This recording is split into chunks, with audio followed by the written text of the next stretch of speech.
اللہ جل شانہ کے سوا کسی کو بھی بقا و دوام حاصل نہیں۔ جو بھی اس سرائے فانی میں آتا ہے وہ جانے ہی کے لیے آتا ہے۔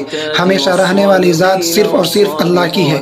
اسی کو اللہ تبارک و تعالیٰ نے قرآن پاک میں یوں ارشاد فرمایا، کل من علیہا فان ویبقى وجہ ربک ذو الجلال والاکرام۔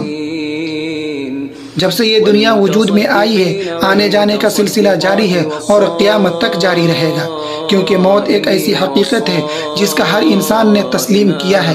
آج تک کسی نے بھی موت کا انکار نہیں کیا، کیونکہ اس دنیا فانی میں موت سے زیادہ قطعی اور یقینی چیز نہ صحت ہے، نہ فرصت، نہ مال و دولت ہے، نہ شان و شوکت، نہ حکومت، نہ سلطنت، نہ احباب و اولاد کی کثرت، بلکہ یہ ساری کی ساری چیزیں امکانی اور احتمالی ہے۔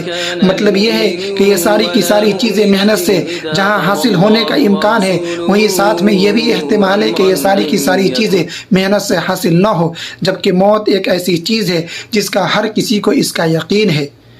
اسی کو اللہ تبارک و تعالیٰ نے قرآن پاک میں یوں ارشاد فرمایا، وَاعْبُدْ رَبَّكَ حَتَّى يَأْتِيَكَ الْيَقِينُ، کہ تم اپنے رب کی عبادت مرتے دم تک کرتے رہو۔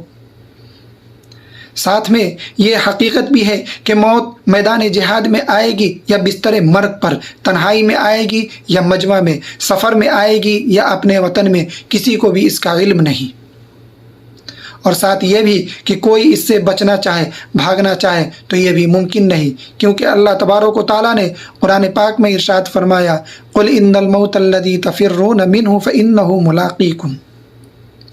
لیکن افسوس کی بات یہ ہے کہ ان ساری حقیقتوں کے جاننے کے باوجود انسان موت سے بچنے کی کوشش تو کرتا ہے مگر جہنم سے بچنے کی کوشش نہیں کرتا، جبکہ آدمی کوشش کرنے سے جہنم سے تو بچ سکتا ہے مگر موت سے ہرگز نہیں بچ سکتا۔